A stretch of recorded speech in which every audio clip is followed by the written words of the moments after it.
Bismillah. Assalamualaikum warahmatullahi wabarakatuh, Pak. Waalaikumsalam warahmatullahi wabarakatuh. Sehat, Pak? Alhamdulillah. Alhamdulillah. Izin hari ini untuk mewawancara, Pak. Silakan. Baik, terima kasih, Pak. Ini tentang dilema etika pengambilan keputusan, Pak. Iya. Baik, pertanyaan pertama, bagaimana Bapak dalam mengidentifikasi kasus-kasus yang merupakan dilema etika atau bujukan moral yang ada di sekolah ini, Pak? Ya, saya dalam memimpin sekolah selalu mengacu pada pertama regulasi, kemudian keberpihakan kepada siapa harus kita junjung tinggi. Nah, regulasi itu maksudnya tentunya tata kelola, keberpihakan kaitannya yang terbaik bagi peserta didik.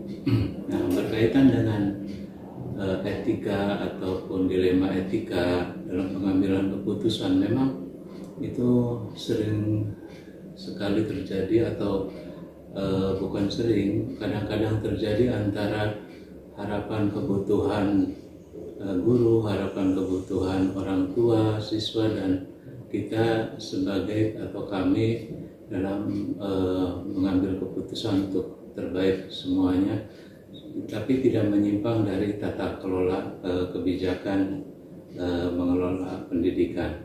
Nah, misalnya dalam kasus siswa ingin ketika mau masuk ke perguruan tinggi, maka nilai itu tentunya harus memiliki tingkat yang bisa dikatakan eligible, baik eligible kaitannya dengan dia layak untuk masuk mengikuti seleksi perguruan tinggi negeri, ataupun layak nilai itu tidak rendah, sehingga dalam menentukan kebijakan bagaimana melakukan upaya itu, tentunya ada upaya untuk ada perbaikan berupa remedial, nilai-nilai yang masih tentunya tidak layak untuk nanti seleksi dalam SNBP atau seleksi nasional untuk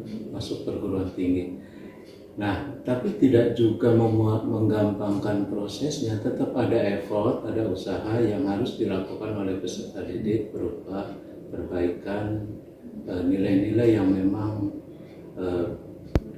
itu bisa untuk ditingkatkan.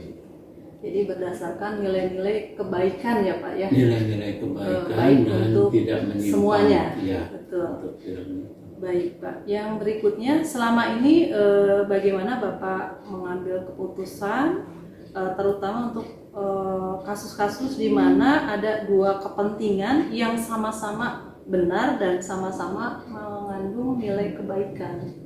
Iya. Iya.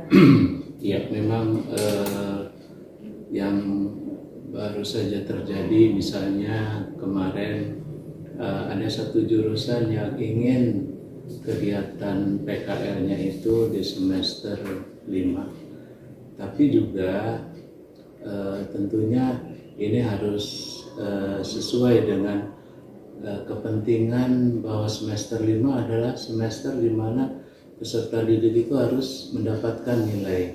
Sementara menurut kurikulum Merdeka, kegiatan PKL itu seharusnya di semester 6.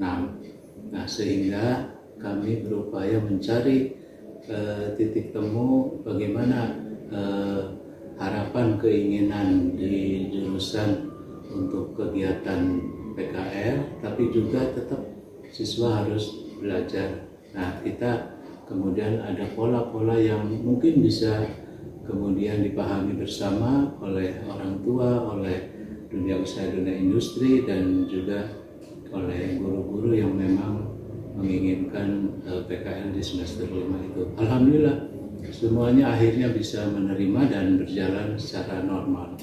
Nah, begitu. Jadi memang memimpin itu kalau menurut saya itu seni.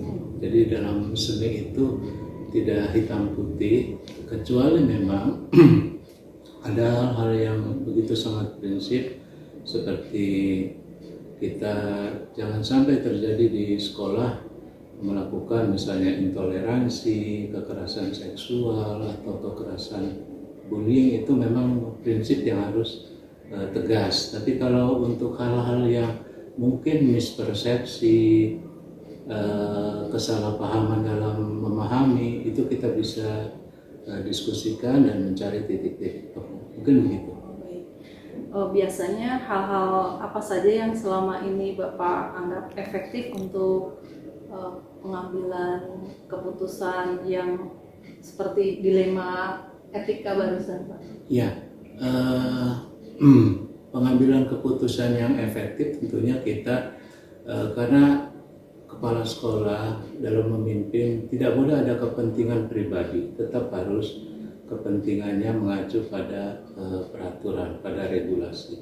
Nah, demikian juga SDM, BTK yang menjadi subjek-subjek dalam pendidikan, pelaku pendidikan di sekolah, di satuan pendidikan juga harus memahami regulasi, sehingga kita sama sekali tidak ada unsur kepentingan yang ditonjolkan secara pribadi atau kepentingan apapun. Jadi memang kepentingannya adalah agar kita selaras dengan tata kelola yang sebenarnya. Itu barangkali. Betul. Jadi sesuai dengan regulasi atau aturan Ya, yang ada, betul. gitu ya, Pak ya. Ya.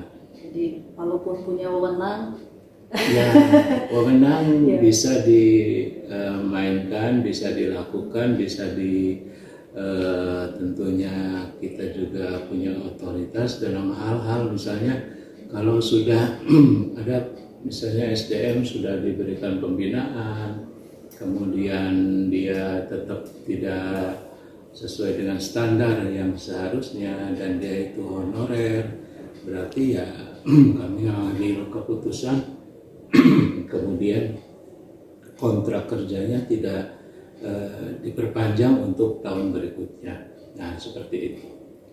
oke, hal-hal apa saja yang menjadi tantangan selama ini menangani kasus, khususnya untuk yang dilema etika ini, Pak?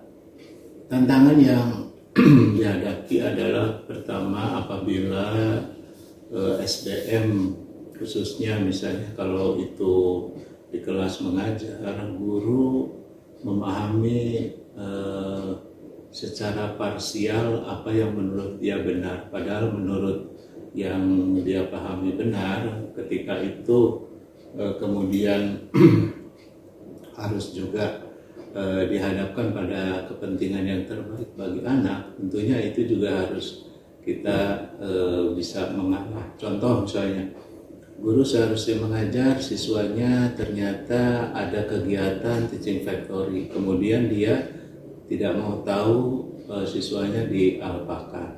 Nah, idealisme seperti itu kan sebenarnya tidak seharusnya terjadi, sehingga ketika memang siswa itu melakukan kegiatan lain, padahal itu adalah pembelajaran, meskipun tidak masuk pada jam ketika guru itu mengajar, maka dispensasi itu juga harus diterima.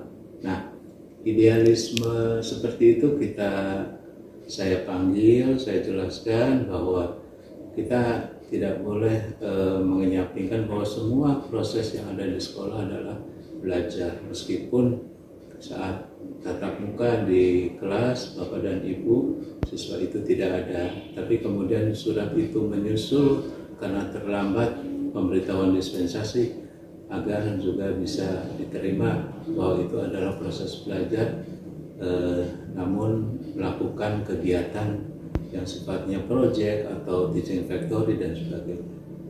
Baik, Bapak. Ada nggak faktor-faktor atau orang-orang yang selama ini mempermudah Bapak dalam mengambil keputusan? Ya, saya selalu dalam memimpin itu melibatkan manajemen Wakasek agar ketika Wakasek bisa satu visi misi dan memahami bagaimana tata kelola, itu menjadi poin penting agar tidak semua diserahkan dan menjadi one man show kepala sekolah. Saya selalu melakukan upaya agar manajemen itu sebagai super team, dan secara lebih luas sekolah ini dibangun sebagai suatu kebersamaan yang menjadi teamwork yang harus handal. Kepala sekolah itu tidak boleh dia memimpin secara sendirian, one man show atau single fighter lah, istilah-istilah begitu, tapi juga harus menjadikan semua komponen itu menjadi teamwork yang handal untuk kesuksesan pertama mutu pembelajaran, kemudian tentunya juga karakter siswa bisa menjadi baik, harapan orang tua agar anaknya lulus sekolah dan masuk perguruan tinggi, bisa bekerja, bisa berwirausaha, itu bisa juga kita wujudkan gitu, harapan-harapan itu. Baik Bapak, dari semua hal yang tadi Bapak sampaikan tentang pengambilan keputusan dilema etika, ya, pembelajaran apa yang Bapak dapat ambil dari pengalaman pengambilan keputusan ini? Ya, pengambilan keputusan itu kan memang pertama harus berdasarkan data. Jadi jangan kita mengambil keputusan tanpa akurasi data tentang sesuatu yang memang akan kita putuskan. Yang kedua, kita juga emosi kita, karakter kita harus juga menjadi orang yang matang, stabil. Kemudian yang berikutnya adalah bisa jadi bahwa apa yang menurut kita baik orang belum paham, maka itu harus difahamkan dulu sehingga memudahkan ada titik temu dalam pengambilan keputusan. Nah, selama ini saya selalu membuka diri, membuka ruangan, maksudnya ruangan saya bekerja. Apabila ada sesuatu yang ingin disampaikan, silakan. Jadi dialog, komunikasi, curhat dari para pihak itu sangat penting. Akhirnya kan kita tahu sebenarnya persoalan apa yang terjadi sebelum nanti ketika itu sudah maksimal, sudah dibina, sudah dipanggil, sudah diapa, misalnya tentang SDM ya, kasus pengambilan keputusan tentang SDM, data sudah dikumpulkan, pembinaan sudah, tapi tetap tidak optimal dalam kinerja, barulah tentunya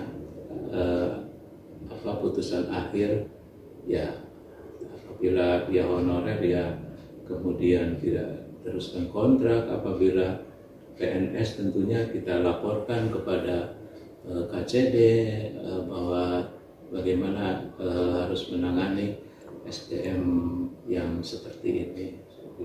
Baik, terima kasih Bapak waktunya. Sama-sama. Semoga sehat selalu. Assalamualaikum warahmatullahi wabarakatuh.